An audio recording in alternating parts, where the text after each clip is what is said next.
안녕하세요. 강원대학교 인류학과 한권수입니다. 오늘 제가 여러분들에게 드리고자 하는 말씀은 집단 정체성과 혐오의 문제입니다. 특히 집단 정체성 중에서도 인종과 민족과 관련해서 아프리카에서 벌어졌던 비극적인 사건들을 통해서 우리가 살펴보고자 하는 내용을 오늘 말씀드리겠습니다.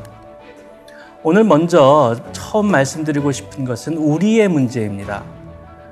우리가 일상생활에서 여러분들도 많은 경우에 우리라는 말을 많이 사용합니다. 그리고 우리의 범주라고 하는 것이 우리의 삶을 많이 지배하고 있습니다. 우리 학급, 우리 학교, 또는 우리 한국 사람, 아니면 우리 강원도 사람, 다양한 맥락에서 우리라는 말을 사용하고 있고, 또한 우리는 거기에서 소속감과 정체성을 느끼고 있습니다. 이러한 우리의 범주는 실질적으로 가만히 살펴보면 그들이라고 하는 상대방이 존재하기 때문에 우리가 존재하는 것입니다. 그리고 또 많은 경우에는 우리가 누구인지를 설명할 때 우리가 갖고 있는 어떤 특징으로 설명하는 것이 아니라 다른 사람과의 차이로 설명합니다. 역사적으로 볼 때 서구는 사실은 서구가 무엇인지를 규정하지 못했습니다. 오랜 시간을 거쳐서 서구는 비서구와의 비교를 통해서 서구가 무엇인가를 규정했다고 할 수 있습니다. 예를 들면 서구의 가치, 기독교, 민주주의 또는 경제적 발전, 이러한 개념들을 항상 비서구 사회와 비교하면서 자신들이 누구인가를 규정하는 것이죠. 우리가 갖고 있는 많은 정체성들을 살펴보면 어떤 단순한 범주에서는 분명 우리는 어떤 공통점을 갖고 범주를 만듭니다. 우리 학교라는 말 속에는 같은 학교를 다니고 있는 학생들이 모여서 만든 범주이고 그것이 또 하나의 집단을 형성하기도 합니다. 그런데 우리라고 하는 범주에 속한 어떤 추상적인 공동체는 우리가 무엇인지를 규정하지 못한 상태에서 다른 사람과 다른 집단과의 비교를 통해서 형성하기도 하는 것이죠. 자, 이런 우리의 범주에서 가장 큰 규모를 살펴본다면 사람의 범주에서 인류. 글쎄요, 근데 인류는 모든 사람이 속해 있는 범주이기 때문에 대상이 없습니다. 그렇기 때문에 사람이라고 하는 범주 안에서는 우리의 범주에서 가장 대표적이고 커다란 범주인 인종과 민족을 한번 살펴보도록 하겠습니다. 인종은 여러분들이 알고 있기에 어떤 과학적인 개념으로 생각하고 있습니다. 그러나 인종 개념이 시작되었을 때에는 200년, 300년 전의 일이죠. 그러니까 과학적인 기준이라고 하는 것도 오늘날의 기준에서 봤을 땐 300년 전에 과학적인 사고 체계에서 만들어진 분류 체계입니다. 자, 그러면 이 인종이라고 하는 범주가 지금의 관점에서 봤을 때는 얼마나 허술하게 만들어졌는지를 좀 살펴볼 필요가 있습니다. 인종은 18세기에 식물의 분류를 시작한 과학적 시도와 그것이 또 인간에게 적용된 상호 부산물로 만들어진 것입니다. 예를 들면 린네는 식물들을 체계적으로 분류했고 그것에 맞추어서 그 당시 새롭게 인식하게 된 다른 대륙에 살고 있는 사람들도 분류하기 시작을 했습니다. 그런데 단순한 분류를 넘어서서 그 대륙에 살고 있는 사람들의 문화적 특질도 분류의 기준에 집어넣기도 했습니다. 반면에 뷰통이라고 하는 다른 학자의 경우에는 자신이 혈통이나 핏줄의 개념으로 어느 날 갑자기 인종이란 단어를 사용하기 시작을 했습니다. 인종이 무엇인지 과학적으로 설명하거나 그 기준을 제시하지도 않은 상태였습니다. 린네의 식물 분류 체계와 또 이 사람을 분류했던 인종이라는 용어가 합쳐지게 되면서 어느 날 인종은 과학적인 개념으로 사람들에게 수용되기 시작했습니다. 특히 그 과정에서 그 당시의 과학적 기술 지식으로서는 사람을 외형으로 분류하는 특징을 찾게 된 것이죠. 예를 들면 피부색이라든가 머리카락의 모양이라든가 또는 앞면에 있어서 광대뼈의 크기 그리고 코의 모양 등을 기준으로 해서 사람을 분류한 것이죠. 그런데 지금 과학기술의 기준에서 보게 됐을 때는 이러한 식의 분류가 과연 정당하고 중요한 것인지에 대해서 질문이 제기되고 있습니다. 예를 들면 현대 과학은 인간의 유전자를 연구하게 되면서 전체 인류가 99.8%의 유전자를 공유하고 있다는 사실을 알게 된 것입니다. 그런데 나머지 0.2%의 차이 중에 인종을 분류한 특징을 만들어낸 유전자는 그 중에 0.9%. 그러니까 전체 인간 유전자의 0.18%가 오늘날 인종의 차이를 만들어낸 것이죠. 그런데 다르게 생각한다면 인간이 가지고 있는 유전자의 차이인 0.2% 중에서 굳이 그 0.18%가 왜 중요한지를 설명하지 못한다는 것입니다. 오늘날 기준으로 본다면 예를 들어 락타제, 우유를 분해하는 효소 같은 락타제를 분비할 수 있는 유전적 특질을 공유하는 사람들과 그렇지 않은 사람들을 구분해 보면 북유럽 사람들과 서아프리카의 하우사 사람들, 이런 사람들이 하나의 범주로 묶일 수 있고 반면에 남유럽 사람들과 대부분의 동아시아 사람들이 또 다른 범주로 묶일 수가 있습니다. 그러니까 기준을 어떻게 적용하느냐에 따라서 사람을 분류하는 체계는 달라질 수 있다는 것이죠. 어찌 보면 오늘날 기준에서 봤을 때는 피부색의 차이로 사람을 분류하는 것보다 유전적 기능을 가지고 어떤 특질을 분류하는 것이 더 효율적이고 더 유용한 것일지도 모르겠습니다. 그러나 300년 전에는 그러한 지식이 없었기 때문에 신체적 특징을 가지고 인간을 분류한 것이죠. 문제는 이렇게 분류한 사람의 분류 체계가 어느 순간 그 당시 기준의 문명 기술의 발전과 등치되기 시작을 합니다. 예를 들면 흑인의 삶을 살고 있는 대부분의 지역의 과학기술 문명이 낙후되어 있고 황인종이라고 불리는 아시아 지역의 국가와 제국들이 300년 전에 쇠퇴의 길을 걸었다면 그 당시 기준으로 봤을 때 백인이 가장 우월한 인종 집단으로 인식되기 시작했다는 것입니다.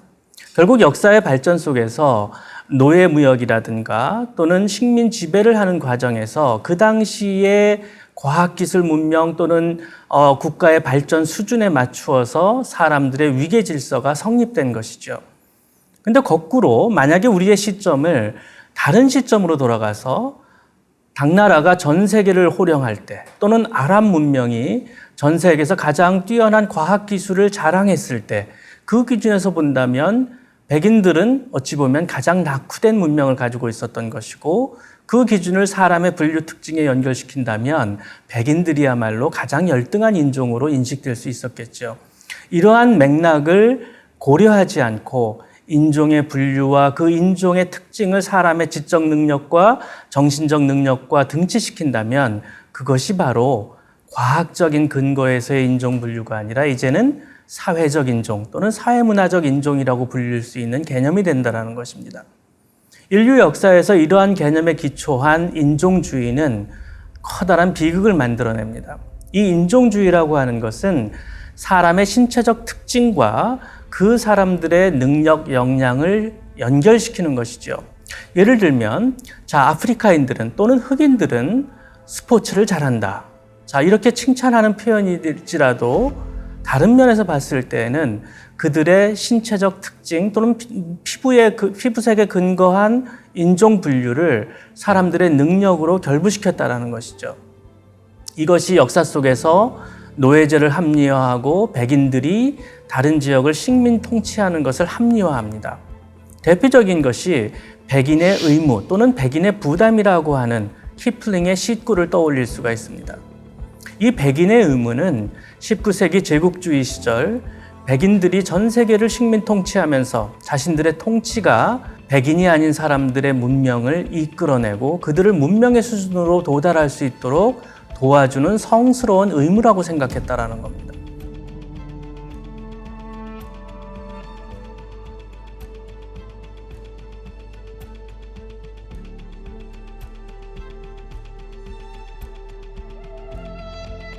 그러니까 백인의 지배는 정당한 것이고 백인은 오히려 다른 인종들을 이끌어 나가는 숭고한 의무를 다하는 선한 존재들이라는 것이죠.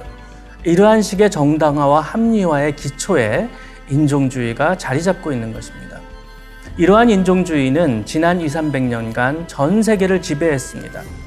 그리고 많은 역사적 경험 속에서 인종주의의 폐해와 잘못된 점들이 지적되고 또 성찰되고 많은 사람들이 합의를 했죠. 더 이상 인종주의는 현대사회에 불필요하고 또는 해악을 끼치는 그러한 가치체계라는 것입니다. 그런데 오늘날 한국 사회에서 보면 이러한 인종주의적 편견이 한국 사회에 남아있는 것을 우리가 볼 수 있습니다. 스포츠계에서도 남아있고 흑인 선수들에 대한 평가나 여러 가지 면에서 예를 들면 2013년에 있었던 아주 작은 사건이었죠. 롯데자이언츠의 흑인 투수였던 유먼 선수에 대해서 한국인 타자가 가장 상대하기 힘든 선수가 누구냐고 했을 때 유먼 선수를 지적합니다. 그러면서 그 이유가 얼굴은 시커먼데 유난히 이가 하얘서 그 투수가 공을 던질 때 공과 구분할 수 없다라는 말을 자연스럽게 합니다. 이 발언은 가장 전형적인 인종주의적 발언이거든요. 자, 이러한 문제들을 그 선수가 악의가 있어서 한 게 아니에요. 단지 그런 말을 표현하는 것이 인종주의라는 것을 우리가 배우지 않았기 때문입니다. 자, 이러한 현상은 곳곳에서 나타나고 있죠. 최근에 어느 고등학교에서 만든 졸업 앨범의 사진이 지금 문제가 되고 있습니다. 악의가 없었습니다. 패러디고 선이고 정말 그러한 풍습을 좋게 같이 즐기기 위해서 만든 사진입니다.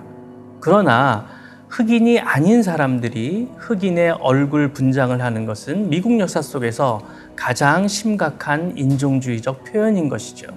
자, 이러한 문제들이 우리 안에서 지속되고 있습니다. 그러나 이것은 한국뿐만 아니라 전 세계에서도 역사 속에서 반복된 것이고 오늘 제가 여러분들에게 드릴 사례는 바로 아프리카에서 벌어진 인종주의와 인종차별에 관한 것입니다. 여러분, 아프리카 대륙에는 흑인들만 살고 있는 것이 아니에요.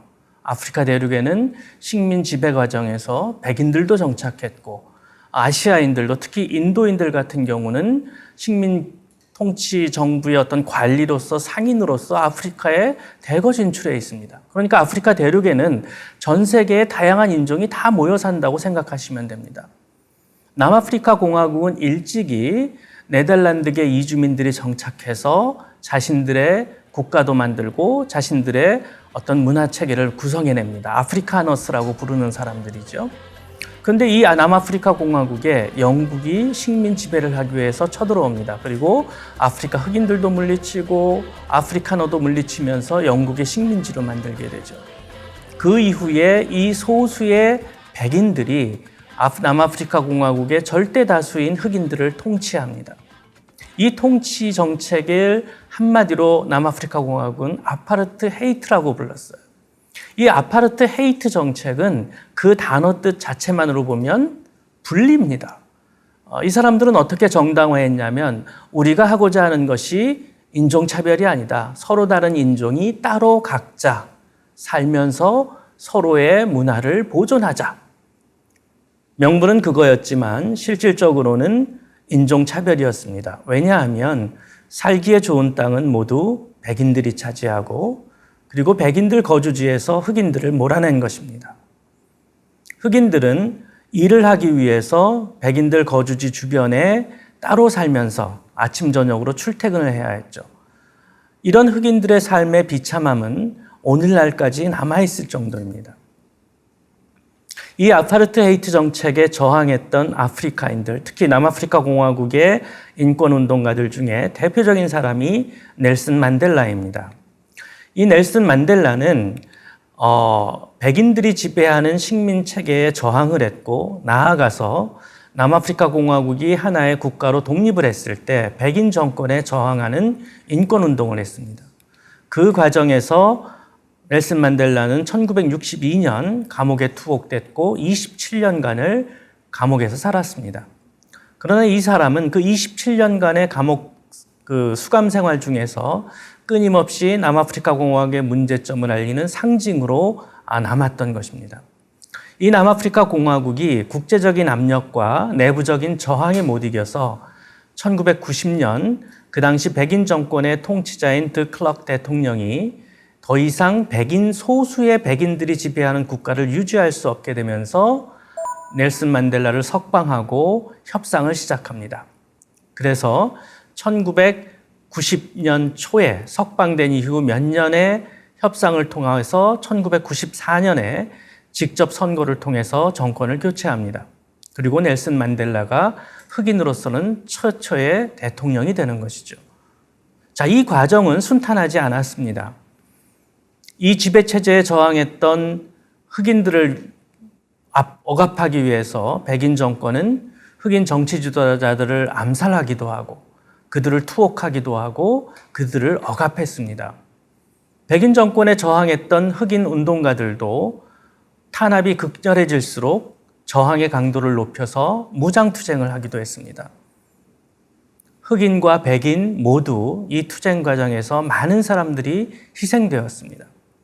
자, 넬슨 만델라는 이 인종차별의 역사의 고리를 끊고자 과감한 도전을 합니다. 대통령에 집권한 후 넬슨 만델라의 정책은 백인들에 대한 복수나 보복이 아니라 남아프리카 공화국의 전 구성원들이 함께 새로운 공동체를 만들어 나가려고 하는 노력을 하죠. 그 노력의 결과가 진실과 화해위원회입니다. 남아프리카 공화국은 1996년부터 이 진실과 화해위원회를 구성하고 노벨 평화상을 수상했던 흑인 인권운동가였던 투투 주교를 위원장으로 모십니다. 그리고 이 투투 주교는 진실과 화해위원회가 추구하는 기본적 원칙을 선언하는데 그 선언은 뭐냐면 회복적 정의라는 개념을 이야기합니다. 인종차별의 역사 속에서 수많은 차별과 탄압, 그 과정에서 정의가 상실되었고 그 정의를 회복해야 되는데 그 정의는 공동체가 회복될 수 있는 정의여야 한다는 것입니다. 단순히 가해자를 처벌하고 피해자들의 세상을 만드는 것은 공동체를 복원할 수 없다고 본 것이죠. 그래서 투투주교가 운영했던 진실과 화해위원회는 3가지 핵심적인 단계를 거칩니다. 첫째, 고백입니다. 이 진실과 화해위원회는 과거 백인 정권의 앞잡이로서 흑인들을 탄압했던 비밀정보원이나 또는 인권 탄압에 앞장섰던 군인이나 이런 사람들이 자기가 저질렀던 수많은 인권 침해의 사례들, 범죄를 고백하게 합니다. 고백만 하면 형사적인 처벌을 면제해 준 것이죠. 왜냐하면 그 사람이 어떤 일을 한 가해자를 찾아내서 처벌하는 것이 목적이 아니라 가해자가 역사적 사실을 고백하고 진실을 규명함으로써 역사적 교훈을 만드는 것이 더 중요하다고 본 것입니다. 두 번째는 용서입니다. 진실을 고백한 사람을 처벌하지 않고 그들을 용서한 것이죠. 세 번째는 배상입니다. 감옥에 가지 않았지만 가해자는 최대한 자신의 힘으로 피해자에게 배상하도록 했습니다. 자, 이러한 고백과 용서와 배상으로 진행된 진실과 화해위원회의 회복적 정의는 남아프리카 공화국을 파국으로 이끌지 않았다라는 것입니다. 소수의 백인들은 다수의 흑인들이 집권하면 본인들은 그동안의 식민 지배와 인종차별 정책에 인한 복수의 대상이 될 거라고 두려워했습니다. 그러나 넬슨 만델라 대통령은 그 오랜 인종차별 정책의 끝을 새로운 공동체를 만드는 데 투자한 것이고 그 새로운 공동체를 만들기 위한 사회적 합의를 회복적 정의에 둔 것입니다. 제가 오늘 여러분들에게 말씀드리고 싶은 것은 전 세계의 인종차별과 그 인종차별로 인한 학살은 모든 사회와 모든 역사적 시기에 존재했습니다. 그러나 그러한 사회들이 그러한 과거의 인종차별의 범죄를 어떻게 해결하는가에 있어서는 남아프리카 공화국의 진실과 화해위원회만큼 성공적으로 그리고 공동체 자체를 치유하는 과정으로 해결하지 못했다는 것입니다. 남아프리카 공화국의 진실과 화해위원회에 대해서 물론 비판도 제기됩니다.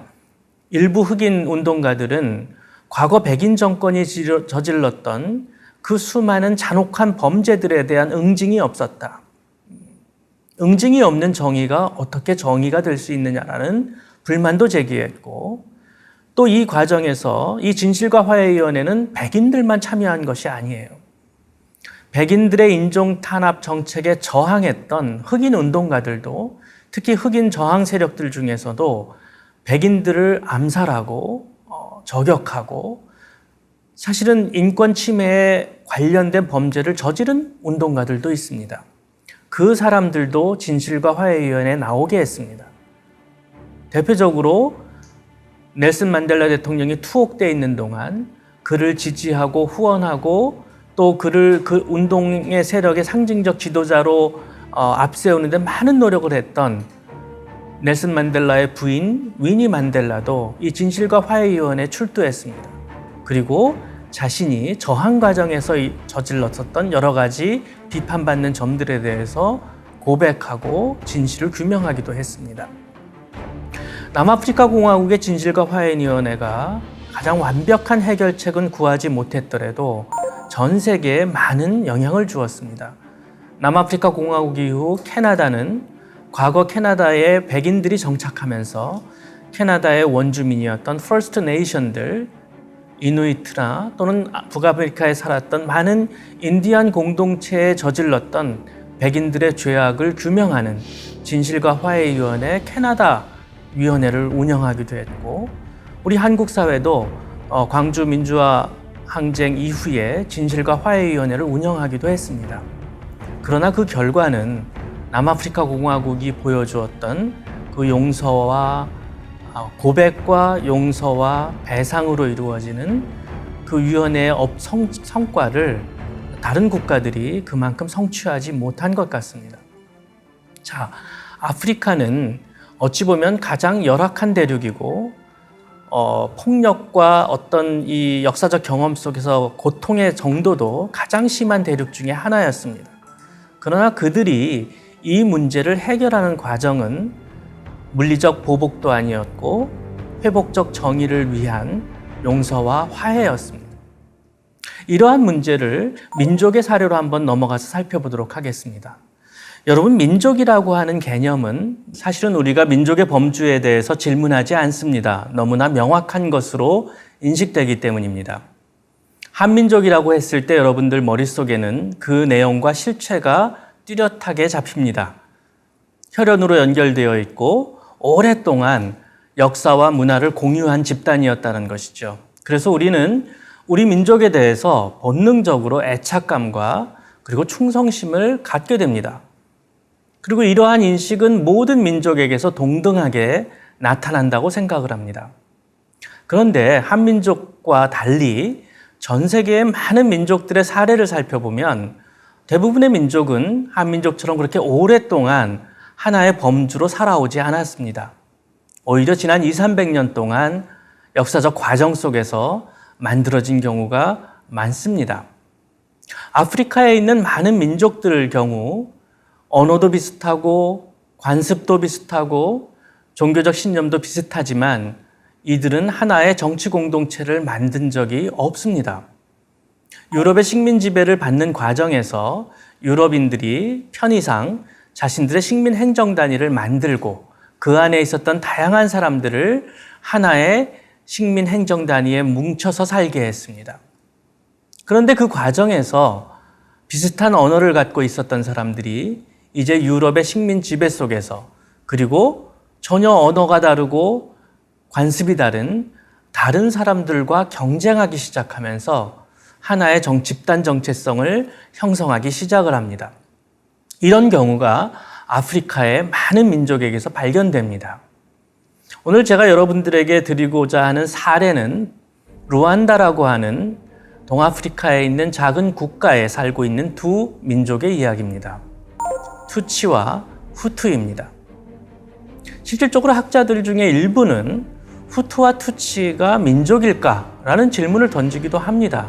왜냐하면 이 후투와 투치라고 하는 사람들은 오랫동안 이 지역에서 함께 섞여 살아왔던 사람들입니다. 물론 차이는 있습니다. 신체적으로 투치가 좀 더 키가 크고 피부색이 연하고 그리고 조금 더 마른 체형입니다. 반면에 후투는 다른 일반 아프리카인들처럼 전형적인 흑인의 모습을 보이기도 합니다. 그리고 생계 양식에 있어서도 차이가 있었습니다. 투치는 주로 목축을 했고 반면에 후투는 농사를 지은 사람들이죠. 근데 이 사람들이 이 지역에 오랫동안 서로 함께 살면서 사실은 별개의 집단이지만 그 별개의 집단이 오늘날 우리가 알고 있는 민족과 같은 그러한 집단 정체성을 갖고 있지 않은 상태로 살았던 것입니다.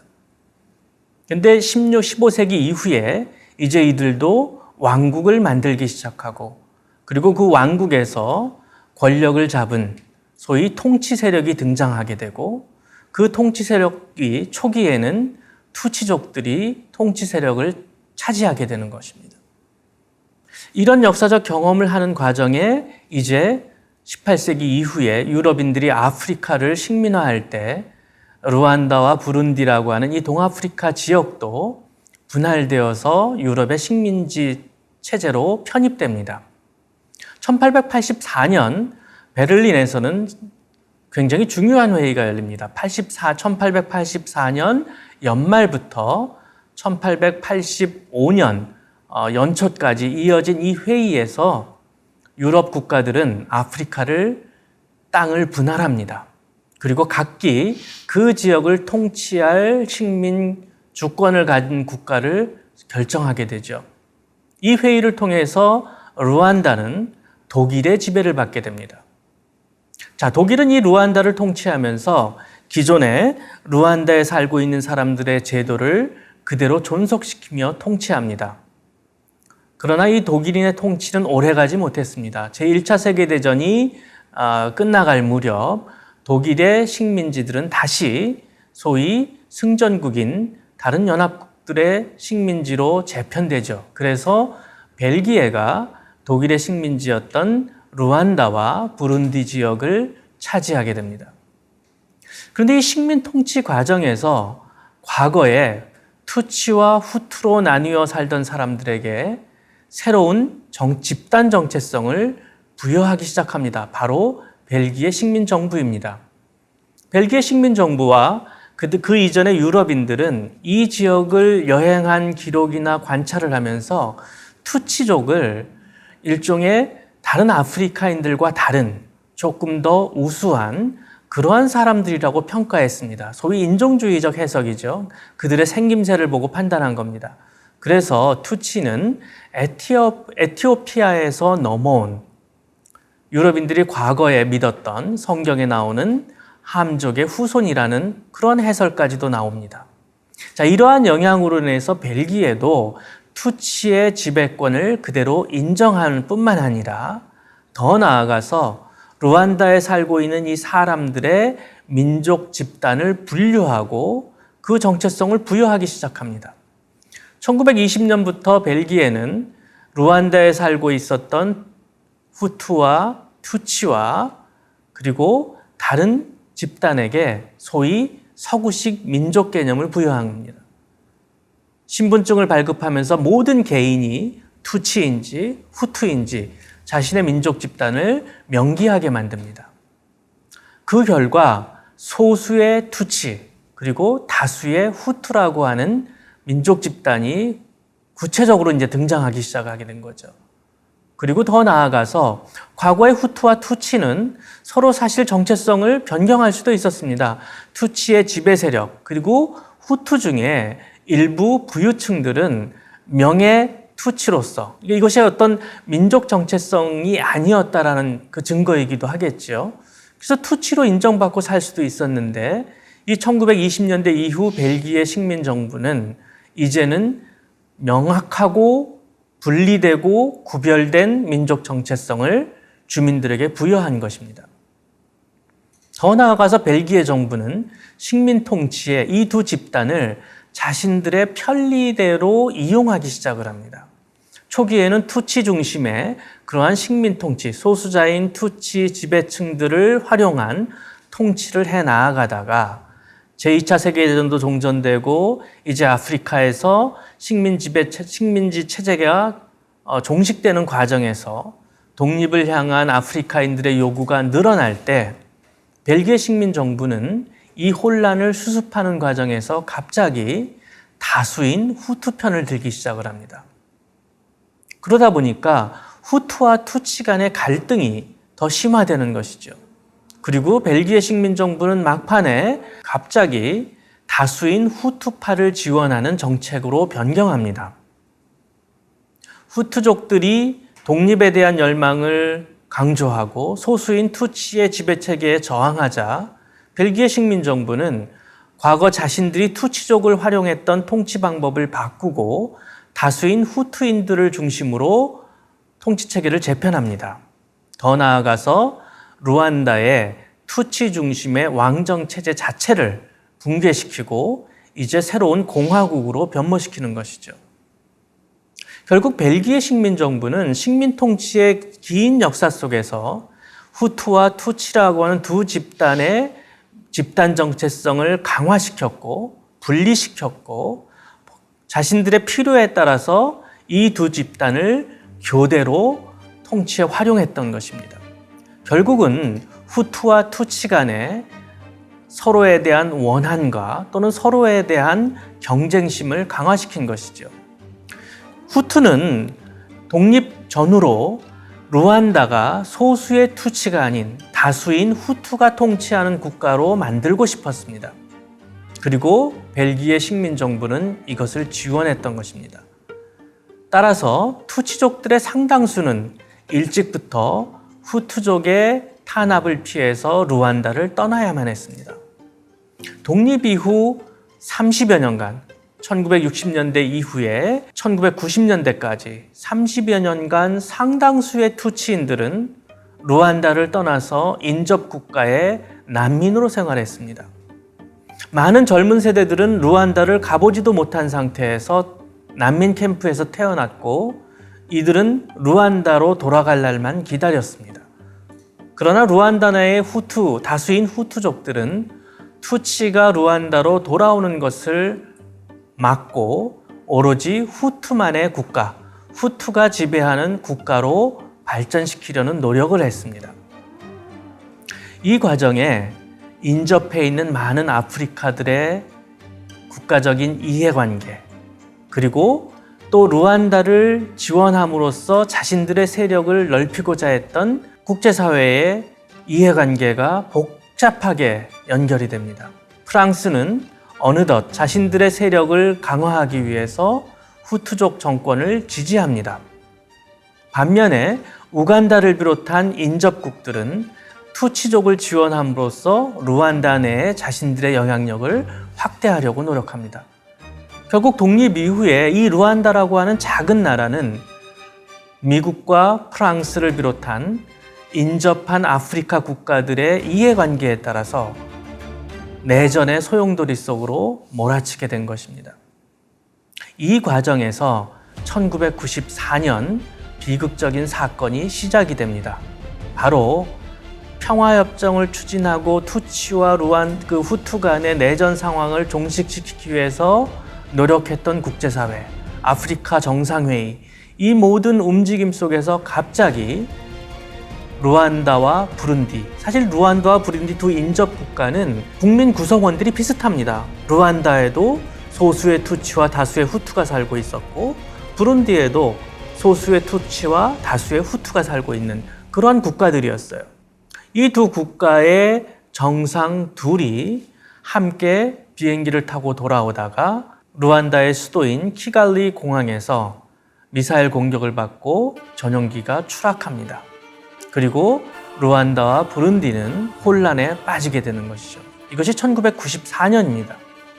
이 1994년 두 대통령의 사망은 다수인 후투 강경파들로 이루어진 투치를 몰아내야 된다라고 하는 집단들의 힘을 무방비 상태로 열어제키게 됩니다.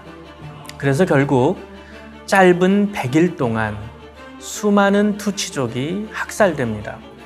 이 학살 과정은 여러분들에게 설명드리기에 민망할 정도로 참으로 끔찍했습니다.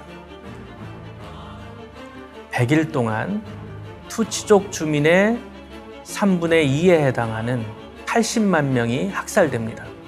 인류 역사상 가장 짧은 기간 동안 가장 많은 사람이 학살된 사건입니다. 총과 칼로 이웃 함께 살던 이웃이 어느 날 갑자기 투치족이라는 이유로 학살되어야 했습니다.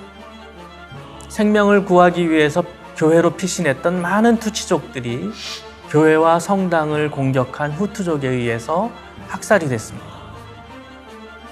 사실 국제사회는 이 루안다에서 벌어진 이 짧은 기간 동안의 학살에 대해서 개입하기를 주저했습니다. 루안다에는 아랍이나 다른 지역만큼 유전도 없고 소위 세계 경제에 영향을 미칠 만한 위험 요소가 없었기 때문입니다. 유엔도 주저했고 미국은 소말리아에서 당했던 여러 가지 실패 때문에 루안다에 개입하기를 주저했습니다. 이 학살이 진행될 때 인접해 있었던 국가로 피신가 있었던 투치족 무장 세력이 이 학살에 저항하기 위해서 루안다로 진격해 들어옵니다. 결국 루안다로 진격해 들어온 루안다 애국전선, 투치족을 중심으로 구성됐던 난민 캠프를 중심으로 활약했던 무장 세력들이에요. 이 무장 세력들이 루안다의 수도 키갈리를 점령하면서 후투족의 대학살이 중단되게 되는 것입니다.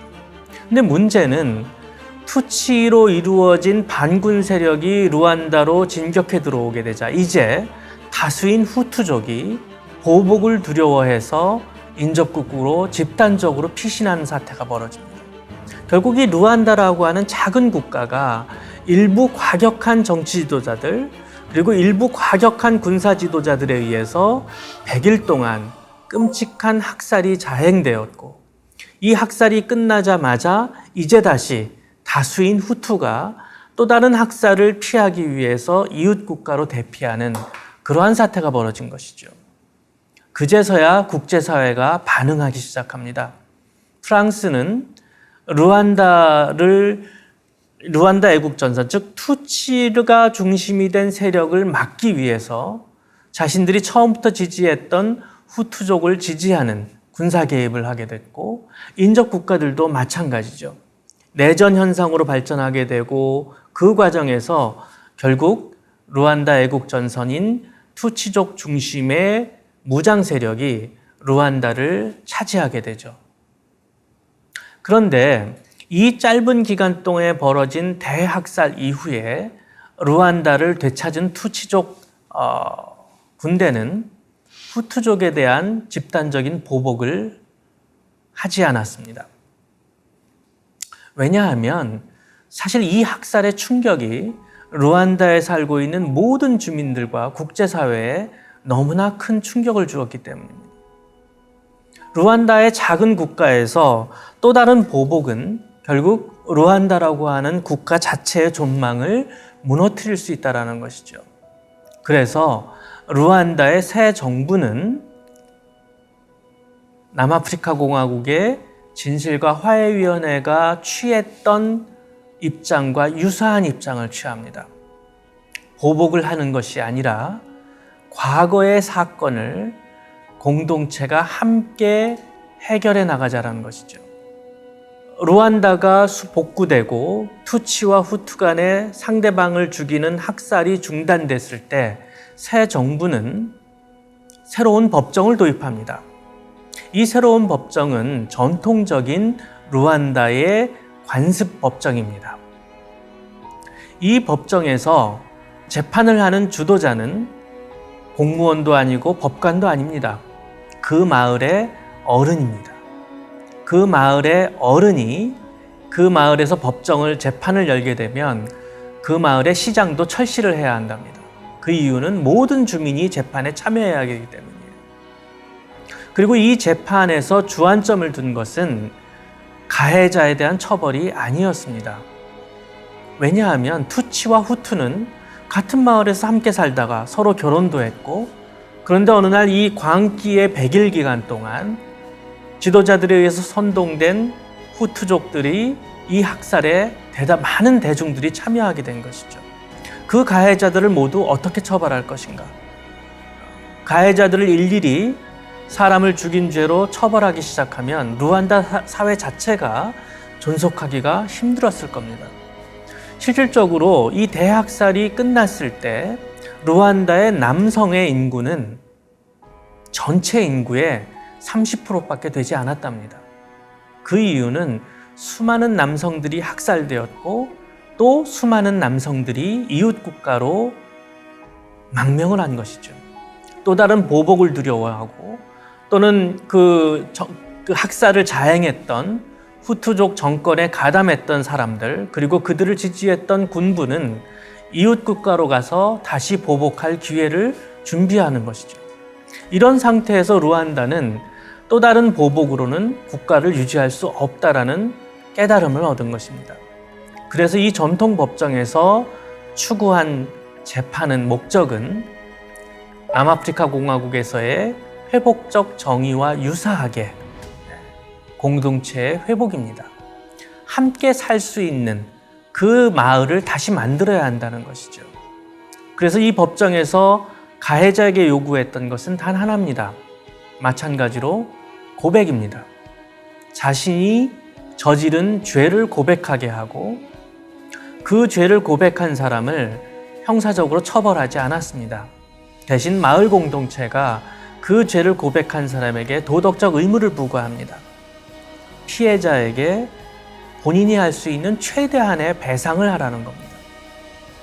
이 마을 단위에서 어떤 배상을 했겠습니까? 엄청난 돈으로 배상을 하는 것이 아닙니다. 노동력을 제공하는 것이죠.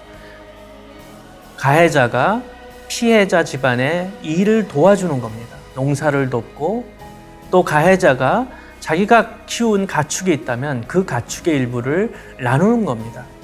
그래서 마을 단위에서부터 가해자와 피해자가 함께 살아가는 그 노력을 하자는 것이 이 루안다가 선택한 해결 방법입니다.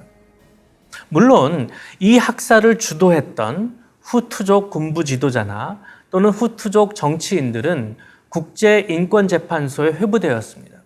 그들은 국제사회가 인권 관점에서 봤을 때 인종학살이라고 하는 잔혹한 범죄를 저지른 사람들이기 때문에 그들에 대한 국제사법재판소에 재판을 해야 된다라는 그 합의가 있었기 때문이죠.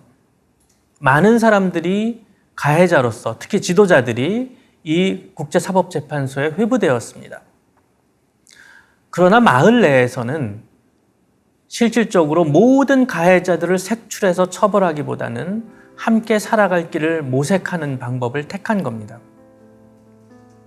이 루안다 정부는 학살 이후에 매년 이 학살이 시작된 4월부터 학살이 종료된 7월까지의 100일 기간은 전국토가 학살을 기억하고 성찰하는 그러한 전국토를 하나의 기념관, 추모관으로 만듭니다. 마을에서 또는 도시 키갈리에 세워진 희생자 추모관에서 지나간 학살에 대한 기억과 학살을 통한 역사적 교훈을 공유하는 것입니다. 이것을 공유해야지만 루안다라고 하는 하나의 국가가 유지될 수 있다고 믿기 때문입니다. 학살 이후 루안다는 많은 면에서 변화를 경험합니다. 경제 성장 면에서도 놀라운 변화를 보여줍니다. 오늘날 아프리카 국가 중에서 정보통신 기술을 가장 강력하게 도입한 국가이고 정보통신 기술을 토대로 한 경제 성장에 앞장서고 있는 국가가 루안다입니다. 그리고 국가 공무원이나 정부의 부패 문제를 가장 열심히 해결한 국가 중에 하나입니다. 아프리카의 많은 국가들이 부패로 인한 경제 실정, 경제 파탄에 고생하고 있는데 루안다는 실질적으로 아프리카의 모든 국가 중에서 부패 지수가 청렴도가 4위에 해당한다는 평가도 받습니다. 그만큼 부패 문제를 해결했다는 것이죠. 또한 사회 자체의 전면적인 개혁을 합니다. 놀라운 것은 학살 이후에 루안다의 여성들이 정치에 참여 비중이 굉장히 높다라는 것입니다. 현실적으로 봤을 때 아까 말씀드렸듯이 남성의 인구가 갑자기 급강한 면도 있습니다. 그러나 다른 면에서 봤을 때 이 학살 과정에서 많은 여성들이 강간당하고 수많은 치욕을 당합니다. 실질적으로 루안다는 여전히 이 학살 과정에서 피해를 본 여성들의 문제를 해결하기 위한 노력을 많이 경주하고 있습니다. 그리고 그 과정에서 자연스럽게 여성들의 정치 참여가 증가합니다. 실질적으로 2010년대 총선 결과를 보게 되면 총선에서 당선된 여성 의원의 비중이 전체 의원의 60% 이상을 차지합니다. 루안다는 1994년에 이 비극적인 학살을 통해서 그 학살로 국가가 망하는 것이 아니라 분열되는 것이 아니라 상처를 싸매고 그리고 서로 공동체로서 살아갈 수 있는 길을 모색한 것이죠. 물론 루안다의 사례가 그렇게 긍정적인 것이라고는 평가가 모든 사람이 동의하는 것은 아닙니다. 그러나 이 정부가 어찌되었든 가해자와 피해자를 함께 아우르면서 부패를 해결하고 경제성장에 노력하고 그 결과가 현실로 나타나기도 했습니다. 오늘 여러분들에게 집단 정체성이라고 하는 것과 그 집단 정체성이 만들어낸 혐오의 문제를 남아프리카 공화국의 인종차별과 그리고 루안다의 민족 학살을 사례로 설명을 드렸습니다. 집단 정체성은 부정적인 것이 아닙니다. 어찌 보면 우리는 우리가 누구인가라는 것, 그리고 우리라는 집단 속에 소속되어 있는 소속감과 열정으로 사실은 인류 문화의 발전에 많은 기여를 하고 있습니다. 그런데 또한 동일한 집단 정체성으로 인해서 우리는 상대방을 혐오하고 차별하고 탄압하고 심지어 학살하기까지 합니다. 결국 집단 정체성이라고 하는 것은 그 자체가 악한 것도 아니고 선한 것도 아닙니다. 그 집단 정체성을 우리의 일상에서 어떻게 인식하고 수용하고 활용하는가의 문제이겠죠. 우리가 누구인가라는 질문은 우리가 지속적으로 던져야 될 질문입니다. 왜냐하면 우리가 누구인지에 대한 명확한 성찰이 없으면 때로 우리는 우리라는 이름으로 상대방을 대상화하고 상대방을 차별하고 상대방을 탄압하고 무시합니다. 그러나 진정 우리가 누구인가에 대한 성찰은 예를 들어 인종이라고 하는 것, 인종 개념 자체도 문제가 많다라는 말씀을 드렸죠. 사회에 따라서 그 인종을 규정하는 내용도 다릅니다. 타이거 우즈라는 골프 선수가 미국에서는 흑인이지만 브라질에서는 백인입니다. 오바마 대통령도 어머니가 백인이지만 미국에서는 흑인입니다. 그것이 미국의 관습적인 인종 구분입니다. 그러나 브라질에서 오바마 대통령은 백인입니다. 그러니까 더 이상 인종이라고 하는 이 모호하고 과학적이지도 않고 객관적인 개념을 현대사회에 적용할 필요가 없다라는 것입니다. 하물며 민족이라는 정체성도 마찬가지입니다. 민족이라고 하는 것이 그렇게 우리가 알고 있는 것처럼 절대적이고 고유하고 본질적이고 변화할 수 없는 그러한 것이 아니라는 점을 사고하는 것도 중요합니다. 그래야 민족이라는 이름으로 다른 민족을 학살하는 그러한 우를 다시는 범하지 않을 것이기 때문입니다. 집단 정체성이 인류 역사와 발전에 긍정적으로 기여할 수 있는 그러한 면에서 집단 정체성을 끊임없이 유지하고 발전시키고 또는 새로운 환경에서 변화시킬 수 있는 그러한 유연적인 사고가 필요한 상황입니다. 감사합니다.